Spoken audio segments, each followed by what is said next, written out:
So now let's extend the kinds of functions that we can use that idea with. Because when we're defining area, it only works for continuous, non-negative functions. So now let's go on to Riemann sums. Riemann sums are going to be tremendously important for our class. And they're going to be useful for the whole rest of the year, or for the summer. So first off, here's what a Riemann sum is. A Riemann sum is just the sum from 1 to n of f of c sub I delta x sub I. The only difference, before I go into all this stuff, the only difference is that delta x does not have to be constant.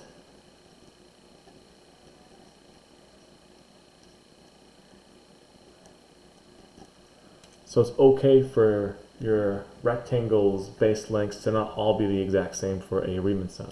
That's what we just did for our last example, which is in here somewhere. This right here is a type of Riemann sum. That is a Riemann sum. It's just a Riemann sum where delta x is constant.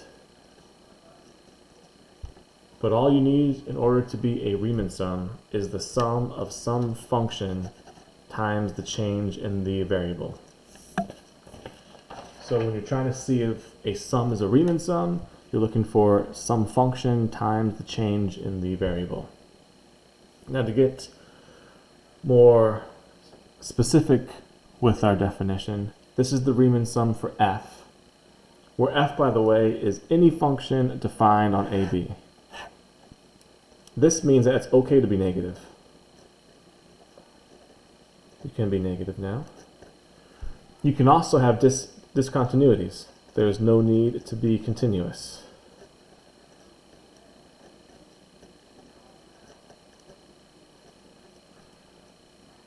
Right, so a Riemann sum won't necessarily give you area because it's okay to be negative and there's no need for continuity. So it's not quite area anymore. We'll go into that in more depth in a bit, but it's not quite area because this is valid for regions that have breaks in continuity and negative values, and area can't have those things. So that's the first thing. This Riemann sum is valid for any function that is defined, which just means that every x value in the interval must have a y value.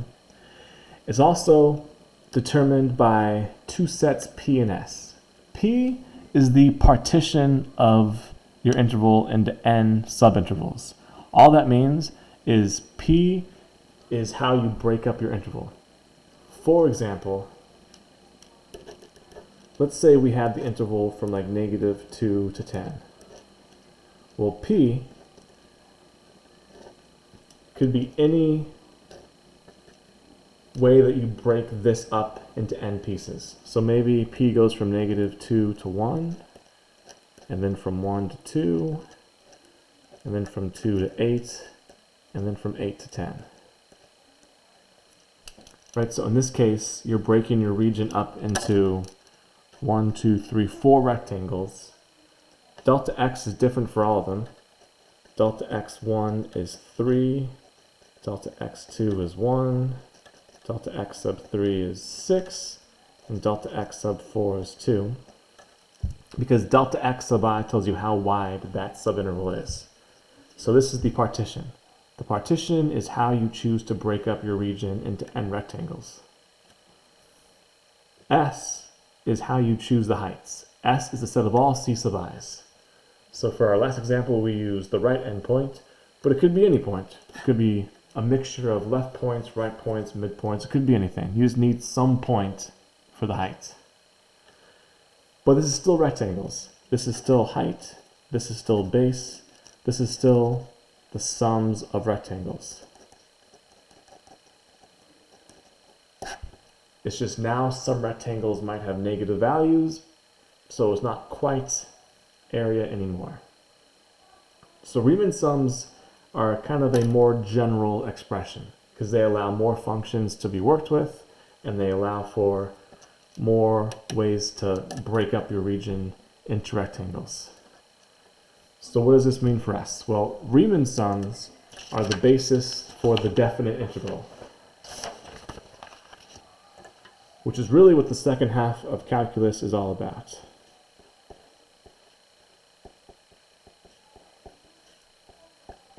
definite integral. So the definite integral is the limit as the norm of the partition approaches 0. What does that mean? Well, actually, first let me finish off the left side of our expression, and then I'll get to what that means. Okay, so when we did our last example, which is right here, cool, we had area was the limit as n goes to infinity. But that only works if each rectangle has the same width. For example, if we had some region like this, here's A, here's B, there's our region, my pen's dying, sorry. And if the rectangles don't have the same width, well, maybe when you make your rectangles, you know, you're making your rectangles, here you go. This middle one is extra wide, this one's a little skinny. It's possible to add infinite rectangles and never actually touch this middle one. We could add infinite rectangles all over the place, and could be going to infinity. But your sum is not converging to the area because this rectangle is not changing. So if delta x is not constant, n could approach infinity without your sum converging to the exact area, because you might have one rectangle that's not changing at all. So what we have here is the norm of the partition. This is called the norm of the partition. Different books use different notation to express it, but all this means is it is the widest subinterval.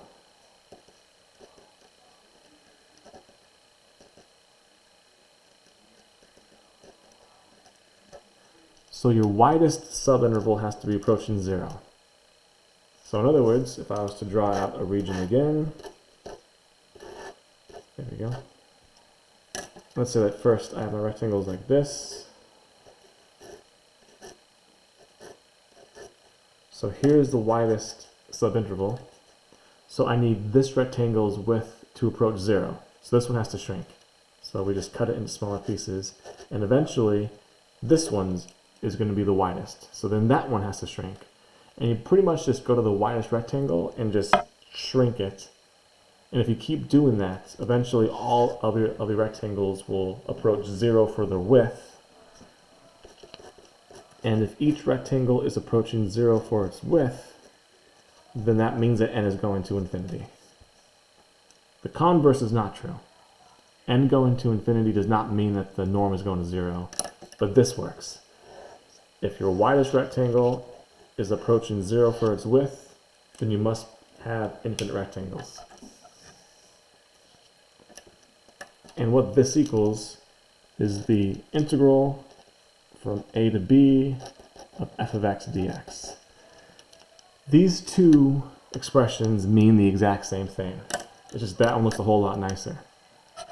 But now you can see why Leibniz chose that like tall skinny s, because the tall skinny s stands for a sum of infinite terms. Because if the norm is approaching 0, then n is going to infinity. So you have a sum of infinite terms. In this case, the terms are the areas of rectangles, where this is the height and this is the base. Remember that dx is an infinitely small change in x.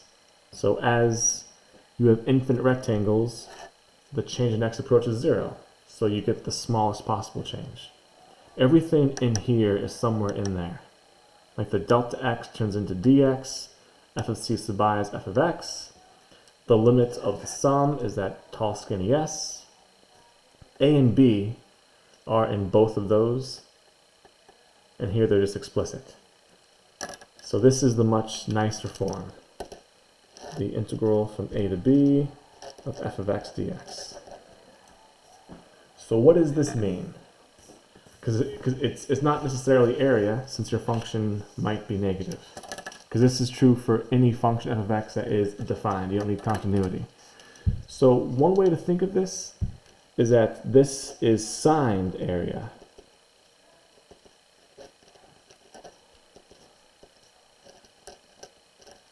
Of course, area can't be signed. You can't have a negative area, but let's pretend that you can. That's what this is.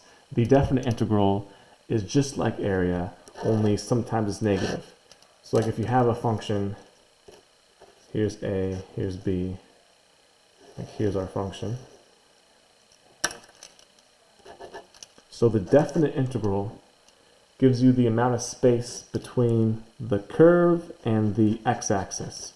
The definite integral always gives you the area between this curve and that axis. So that shaded area is the definite integral.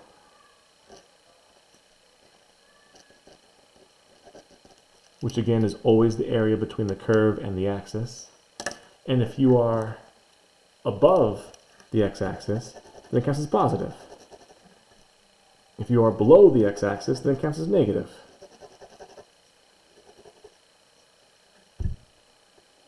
And so this definite integral would probably have a negative answer because there's more that is negative than there is positive. So it's still area. It is this much area, but now it's negative. So like if the area of that shape was like 7, the integral from that point to that point would be negative 7. We'll do a couple examples to show what this means geometrically after we learn some formulas. But this is pretty much it. The definite integral is almost area. It's just area where it's negative if it's below the axis and positive if it's above the axis. And if your variable is y, if you have the integral from like c to d of f of y dy, now your function is going to look like this. Here's c, here's d. We'll do like this kind of fun stuff. Now the area is between the function and the y-axis.